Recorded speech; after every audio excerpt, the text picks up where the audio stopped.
नमस्कार, मैं हूं आपके साथ अलीम अतर। जोहार। झारखंड की शुरुआत बड़ी खबर से करेंगे। जेपीएससी चेयरमैन को फटकार लगी है। पीटी रिजल्ट पर हंगामे के बाद एक्शन में है राजभवन। हंगामे लाठीचार्ज के बाद चेयरमैन एसएसपी को तलब किया गया है। राज्यपाल ने चेयरमैन से जेपीएससी पीटी पर जानकारी मांगी है। लाठीचार्ज पर एसएसपी से पूरी जानकारी ली है।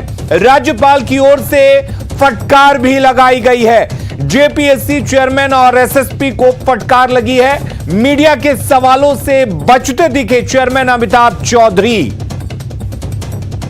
तो आपको बता दें कि जेपीएससी मामले पर कल बीजेपी का एक प्रतिनिधिमंडल राज्यपाल से भी मिला था।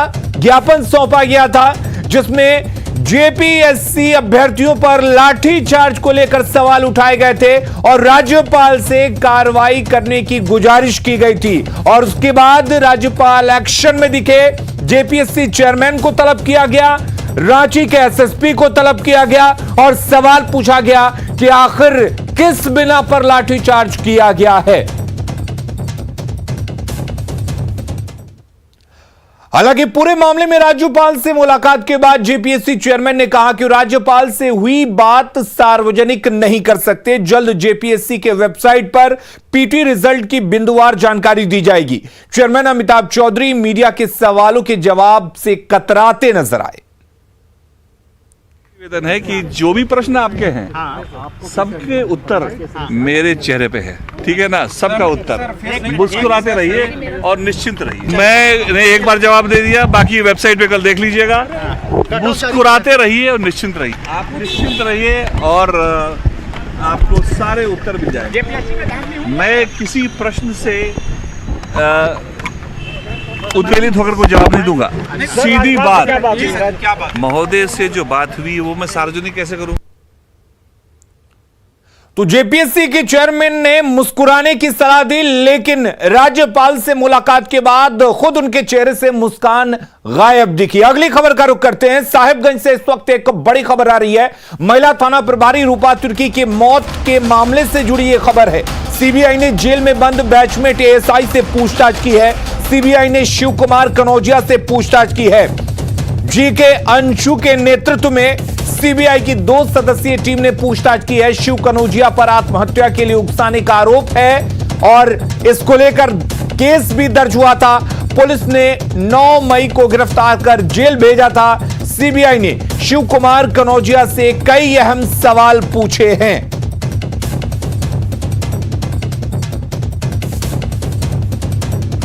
बढ़ेंगे आगे। रामगढ़ में पतरातू रामगढ़ 4 लेन पर मदकमा चौक के पास एक कार में दुर्घटना के बाद भीषण आग लग गई। इसमें 3 लोग गंभीर रूप से घायल हो गए। कार में कुल 4 लोग सवार थे। सभी लोग रामगढ़ थाना क्षेत्र के सिरका के कौवा बेड़ा के बताए जा रहे हैं। घायलों को पहले सदर अस्पताल रामगढ़ भेजा गया। इसके बाद इनकी गंभीर स्थिति को देखते हुए रांची रिम्स रेफर कर दिया गया। बताया गया है कि अनियंत्रित कार पतरातू से भुरकुंडा की ओर जा रही थी। अचानक सड़क किनारे पेड़ से जा टकराई। टक्कर इतनी जोरदार थी कि पेड़ उखड़ गया और इसके बाद कार में आग लग गई।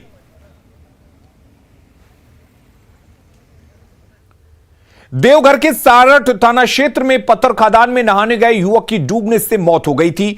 आज 3 दिन बाद उसका शव बरामद किया गया। कचुआ बांग स्थित पत्थर के खदान की यह घटना है। मृतक सिकंदर तूरी अपने 3 दोस्तों के साथ नहाने गया हुआ था, जहां डूबने से उसकी मौत हो गई। सारठ पुलिस की ओर से शव की बरामदगी के लिए काफी प्रयास किया गया, लेकिन खदान की गहराई अधिक होने से शव नहीं मिल सका। वहीं एनडीआरएफ की टीम भी शव की तलाश में जुटी हुई थी। पंपिंग सेट द्वारा पानी का स्तर कम किए जाने के बाद शव बरामद नहीं हो सका। लोगों ने ऐसी घटना को रोकने के लिए खदान को जल्द भरने की मांग की है। और इस वक्त धनबाद से एक बड़ी खबर आ रही है। जमीन विवाद में नन्हे खान पर चली गोली। गैंग्स ऑफ वासेपुर के डॉन के सहयोगी पर 5 गोलियां चली हैं। प्रिंस खान, बंटी खान, हैदर पर गोली चलाने का आरोप लगा है। फहीम खान के बेटे इकबाल खान ने जानकारी दी है। नन्हे खान की हालत गंभीर बताई जा रही है और उनको गंभीर हालत में एसएमएमसीएच अस्पताल में भर्ती किया गया है। बैंक मोड़ थाना क्षेत्र के अली नगर की यह घटना बताई जा रही है।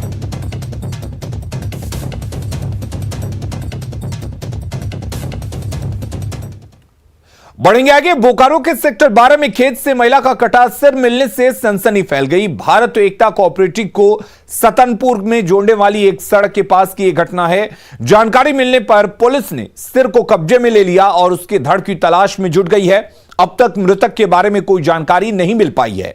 शव के पास एक झोला भी मिला है जिसमें आशंका जताई जा रही है कि कहीं और हत्या कर सिर को यहां फेंक दिया गया है। सेक्टर 12 पुलिस ने आसपास के थानों को इसकी सूचना दे दी है ताकि मृतक के बारे में जानकारी मिल सके। तो वैसे ही जैसे हम लोग को सूचना मिला वैसे हम लोग सेक्टर 12 थाना में सूचना किए। जैसे सूचना किए सबको आए हैं। बड़ा बाबू बहुत मेहनत किया रात भर हम लोग के साथ में खोज खाज के पर मुंडी लेके बड़ा बाबू अपना काम जारी रखे हैं। बॉडी नहीं मिला। बॉडी मतलब हम लोग बहुत खोजे हैं। बड़ा बाबू भी साथ में खोजे हैं। रात भर पर प्रयास जारी है। उसका बॉडी कहीं नहीं मिल रहा है और ऐसा प्रतीत हो रहा है देखने से कि कोई झोला में प्लास्टिक में लपेट करके शव को लान करके यहाँ पर रोड के किनारे फेंक दिया गया है और झाड़ी वगैरह दे करके कुछ फेंका है। ये ब्रूटल हत्या का जैसा प्रतीत हो रहा है। इसका बॉडी को हम लोग पता करने का प्रयास कर रहे हैं। इस संबंध में जो भी संभावित अनुसंधान का दिशा हो सकता है हम लोग रात से प्रयासरत हैं और जब तक से शव का शिनाख्त नहीं हो जाता है, इसका बॉडी जब तक से पता नहीं चल रहा है, पुलिस अपना काम करेगी। देवघर पुलिस ने दोहरे हत्याकांड में 2 आरोपियों और एक आर्म्स सप्लायर को गिरफ्तार कर लिया है। दरअसल 22 नवंबर को 2 व्यक्तियों की गोली मारकर हत्या कर दी गई थी, जिसमें एक व्यक्ति की घटनास्थल पर ही मौत हो गई थी जबकि दूसरे को बेहतर इलाज के लिए रांची भेजा गया था जहां उसकी मौत हो गई। एसडीपीओ ने कहा कि मृतक की शादी 24 नवंबर को होने वाली थी और उसके साले को यह शादी मंजूर नहीं थी और ऐसे में अपने दोस्तों के साथ मिलकर इन दोनों को गोली मारकर उनकी हत्या कर दी गई। पुलिस ने मामले में 3 आरोपियों को गिरफ्तार कर लिया जिनमें से 2 आरोपी रईस अहमद और फैयाज अंसारी शामिल हैं। वहीं इन दोनों को हथियार देने वाला फारूक अंसारी भी गिरफ्तार कर लिया गया है। इनके पास से पुलिस ने एक देसी पिस्टल, 2 जिंदा कारतूस, 3 मोबाइल फोन और एक मोटरसाइकिल बरामद की है। और कांड के अनुसंधान के क्रम में ये बातें प्रकाश में आई कि जो व्यक्ति जिनको बेहतर इलाज के लिए देवघर भेजा गया था उनकी शादी 24/11/2021 को होने वाली थी और उनके साले को ये शादी मंजूर नहीं थी कि उनकी बहन से ये शादी हो और उनके साले द्वारा इस घटना को अपने अन्य सहयोगियों के साथ अंजाम दिया गया था। पलामू के चैनपुर में फाइनेंस कंपनी के कर्मी से लूट मामले में 2 अपराधियों को गिरफ्तार कर लिया गया है। गिरफ्तार अपराधियों के पास से देसी कट्टा और जिंदा कारतूस के साथ लूट के 72,000 रुपए बरामद किए गए। 16 नवंबर को फाइनेंस कंपनी के कर्मी से लूट हुई थी। पुलिस ने लूट में इस्तेमाल किए गए बाइक को भी जब्त कर लिया है। गिरफ्तार अपराधियों के नाम श्यामुद्दीन अंसारी और अयूब अंसारी हैं। और बड़े कम समय में जो संलिप्त अपराधी थे उसमें 2 को पकड़ लिया है। इनमें से एक का क्रिमिनल हिस्ट्री भी है, वो लगातार पहले लूट के कांडों में आरोपित रहा है। रिकवरी में 72,000 कैश रिकवर हो गया है। इसके अलावे जो जला हुआ सामान था वह भी रिकवर हुआ है। अगली खबर पलामू से है जहां फर्जी आईडी बनाकर सैकड़ों क्विंटल धान की फर्जी तरीके से खरीदारी हुई है। पलामू के कई अंचल कार्यालयों से आई रिपोर्ट में करीब 200 ऐसे किसान संदिग्ध पाए गए हैं जिनके पास से 5 एकड़ से भी कम सिंचित जमीन है, जबकि ऐसे किसानों ने 200 क्विंटल से भी ऊपर धान की बिक्री की है। पलामू के उपायुक्त ने बताया कि ऐसे लगभग 200 किसानों की सूची विभाग को भेज दी गई है। कुल मिलाकर 200 किसानों को आईडी से 40,000 क्विंटल से ज्यादा की धान की खरीदारी हुई है। पूरे राज्य में यह आंकड़ा और भी बढ़ सकता है। पूरे राज्य से ऐसे किसानों की रिपोर्ट मंगाई जा रही है जिनके पास 5 एकड़ से कम जमीन है और उन्होंने 200 क्विंटल ज्यादा धान की बिक्री की है। रांची में आरटीआई के आधार पर हाईकोर्ट में इसको लेकर पीआईएल भी दायर किया गया है। से हम लोग को प्राप्त था कि 200 क्विंटल से ज़्यादा जिसने धान का विक्रय किया है उसके संबंध में जांच, तो वो भी जांच पूरे अंचल में वो ऑलमोस्ट कंप्लीट हो चुकी है। तो ऐसे बहुत सारे मामले पाए गए जो किसान योग्य ना होकर भी उन्होंने ज़्यादा धान 200 क्विंटल से ज़्यादा धान विक्रय किया। गोड्डा में बिना बिजली जलाए ही अमौर पंचायत के लोगों को हजारों का बिजली बिल मिल रहा है। पंचायत में लोगों के घर पर 2 साल पहले बिजली का मीटर लगा दिया गया था, लेकिन इसमें बिजली का कनेक्शन नहीं दिया गया। बिना बिजली कनेक्शन के ही लोगों को 6000 से अधिक का बिल भेज दिया गया है। इसे लेकर ग्रामीणों में बिजली विभाग के खिलाफ नाराजगी दिख रही है। पंचायत के मुखिया ने कहा कि अगर बिजली विभाग सभी का बिजली बिल माफ नहीं करता है तो ग्रामीणों के साथ बिजली विभाग ऑफिस के गेट पर धरना प्रदर्शन किया जाएगा। बिना कनेक्शन किए गए बिजली बिल से पूरे पंचायत में करीब 50 लाख रुपए की राशि बकाया हो चुकी है। वहीं न्यूज 18 ने जब बिजली विभाग के एसडीओ से इस मामले में जानकारी मांगी तो उन्होंने जल्द ही गलती सुधारने का भरोसा दिया।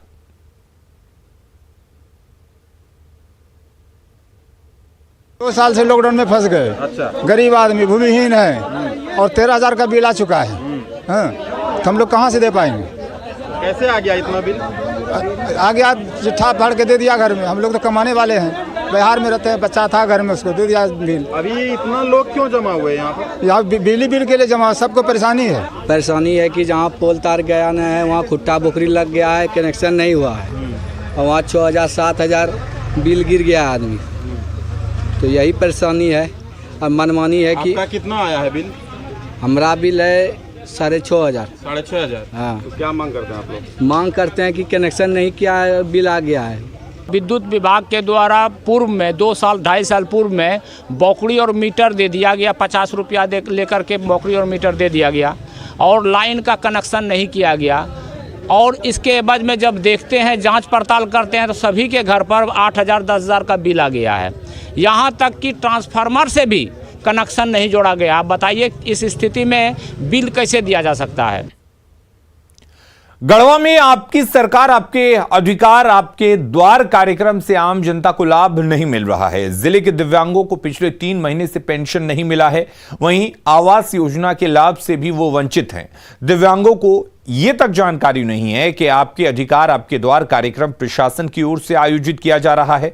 दिव्यांगों का आरोप है कि उनका काम करने के बजाय अधिकारी उन्हें बेवजह दौड़ा रहे हैं।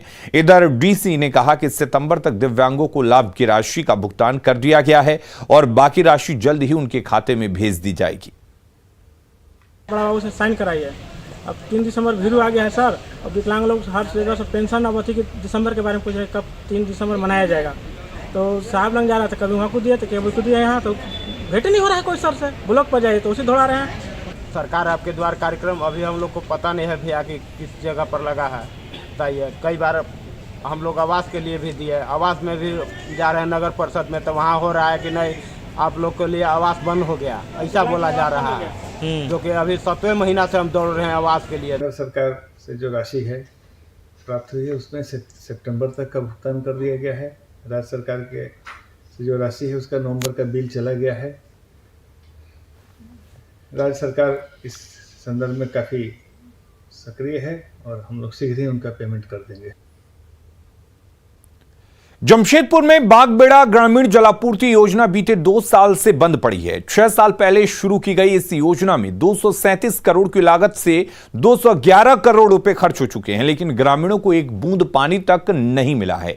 दरअसल बागबेड़ा क्षेत्र में प्रत्येक साल गर्मी के समय में पानी के लिए हाहाकार मचता है। इसे देखते हुए 237 करोड़ की लागत से बागबेड़ा और गोविंदपुर में ग्रामीण जलापूर्ति योजना का निर्माण शुरू किया गया। गोविंदपुर में तो जलापूर्ति योजना का कार्य पूरा कर लिया गया है, लेकिन बागबेड़ा में निर्माण कार्य अधूरा पड़ा हुआ है।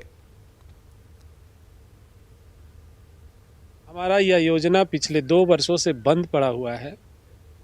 विभागीय लापरवाही हो या एजेंसी की लापरवाही हो, इन दोनों ने पैसों का बंदर बांट किया है और आज लगभग 210 करोड़ रुपया खर्च हो चुका है 237 करोड़ में।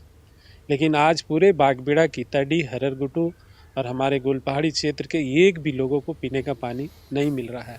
आज भी गर्मी के दिनों में इस क्षेत्र में पानी की घोर किल्लत हो जाती है। लोग पानी के लिए त्राहिमाम करते हैं, लेकिन ना ही राज्य सरकार, ना ही प्रशासन, ना ही पेयजल स्वच्छता विभाग इस ओर ध्यान दे रही है। हमारी पंचायत में लगभग पंचायत में पाइप भी नहीं बिछा हुआ है, होम कनेक्शन नहीं हुआ है, जिससे बहुत परेशानी आ रही है और सामना करना पड़ रहा है लोगों का। सुबह शाम हम लोग गाली सुन रहे हैं, लोगों का बात सुन रहे हैं, सभी लोगों को जवाब दे दे कि हम लोग थक गए हैं। यहाँ तक कि लोग आके मुंह पे बोल के जा रहे हैं कि आप पैसा खा गए हैं या तो आप कमीशन खा रहे हैं, पैसा का बैंक में अगर आप जमा किए हैं तो उसका इंटरेस्ट पैसा खा रहे हैं आप लोग। इस तरह का हम लोग पे उंगली उठ रहा है। गर्मी के दिनों में इतना यहाँ किल्लत है और हम लोग यहाँ इसके लिए लगातार आंदोलन किए हैं, हर स्टेट पहुँचे हैं।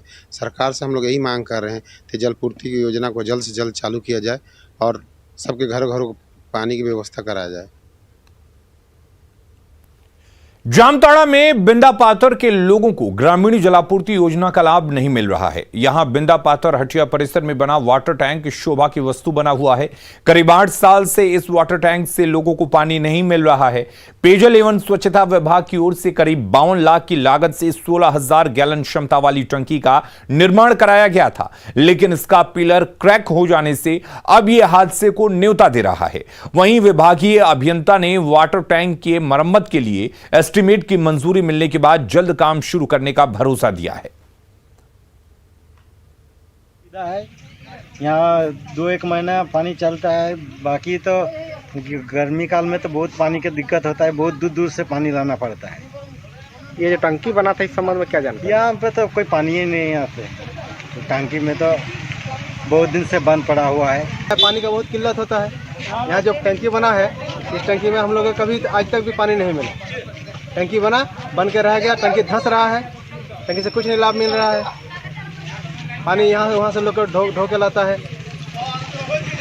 कितना साल पहले बना था टंकी? ये तो लगभग हो गया 10 साल पहले, 12-14 साल हो गया। टंकी जो बना ये करोड़ों रुपया का है। इसमें बहुत ही यहाँ का जनता आस रखा था कि हम लोग का पानी में सुविधा होगा, घर में हम लोग को घर घर पानी पहुँचेगा, लेकिन अभी तक इसका लाभ नहीं मिला है। यहाँ का मरम्मती के लिए कुछ मैकेनिकल मोटर वगैरह कुछ खराब था, जिसकी मरम्मती हेतु प्राक्कलन भेजा गया था विभाग को। अभी तक स्वीकृति नहीं हुई, जिसके कारण उसकी मरम्मती नहीं कर रहा। जैसे ही आता है फंड हम लोग कार्य करके उसको चालू कराने का प्रयास करेंगे। जमशेदपुर शहर को दिल्ली में आयोजित स्वच्छता सर्वेक्षण में 2 अवार्ड मिले हैं। इस साल जमशेदपुर ने 12वां रैंक हासिल किया है। पुरस्कार लेकर अक्षेस के पदाधिकारियों के जमशेदपुर पहुंचते ही सफाई कर्मियों के साथ जेएनसी अधिकारी और अभियान से जुड़े ब्रांड एम्बेसडर खुशी से झूम उठे। सभी ने ढोल नगाड़ों के साथ ट्रॉफी लेकर सड़कों पर जश्न मनाया और शहर को बेहतर रैंकिंग दिलाने का संकल्प लिया।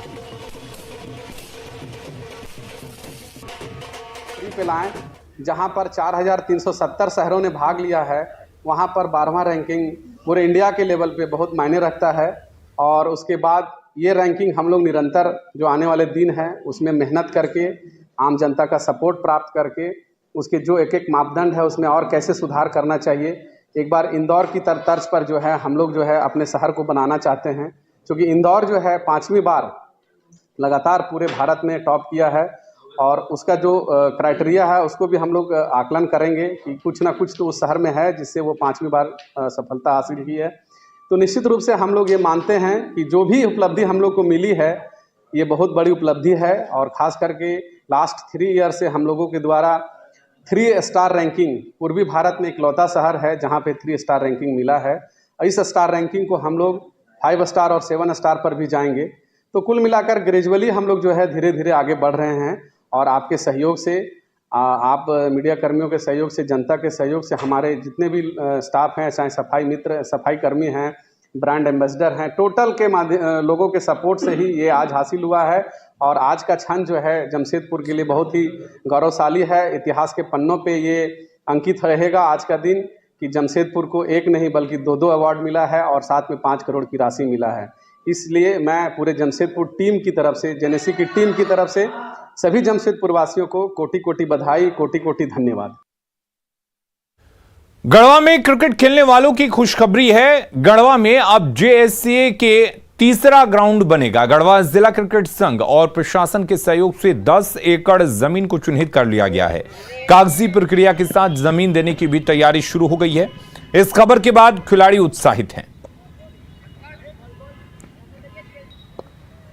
बहुत ही अच्छा लग रहा है। और सबसे अच्छी बात ये है कि जो जितने भी मतलब बाहर जाके प्रैक्टिस वगैरह करना पड़ता था वो इस टाइप का माहौल नहीं था यहाँ पे, और मेहनत होता था लेकिन उस टाइप का ग्राउंड नहीं था यहाँ पे, जिसकी वजह से हम लोग को बहुत ज़्यादा समस्या का मतलब फेस करना पड़ा। बहुत अच्छा फील हो रहा है, बहुत सालों से गढ़वा में स्टेडियम नहीं था, और गर्ल सही का नज़ारा आप देख ही रहे हैं कि ग्राउंड घेरा हुआ नहीं है, बहुत सारा आदमी लोग आ जाता है। थोड़ा यहाँ पे रात में थोड़ा माहौल भी नहीं बनता है, पता लोग आता है गंदा कर देता है, थोड़ा नशा वसा करता है। तो अपने आप लड़के निकलेंगे, क्योंकि सब कुछ क्रिकेट जो गेम है वो पूरा इंफ्रास्ट्रक्चर का है, और हम लोग बहुत कमी था उसका, क्योंकि टर्फ विकेट में अवेलेबल नहीं था। कम से कम वहाँ पे होगा तो सारा कुछ होगा, जिम होगा, ये से सारा कुछ होगा, तो लड़के इसमें अच्छा करेंगे। कैसा स्टेडियम बनेगा ये रणजी ट्रॉफी लेवल का बनेगा, यानी कि बोर्ड मैचेज हो पाएंगे, हो जाएगा।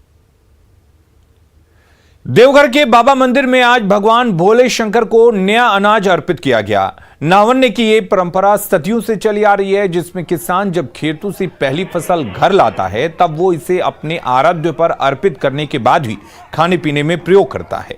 नावन्य के मौके पर बाबा मंदिर में श्रद्धालु सुबह से पूजा अर्चना में जुटे हैं और अन्नदान कर ही भोजन ग्रहण कर रहे हैं।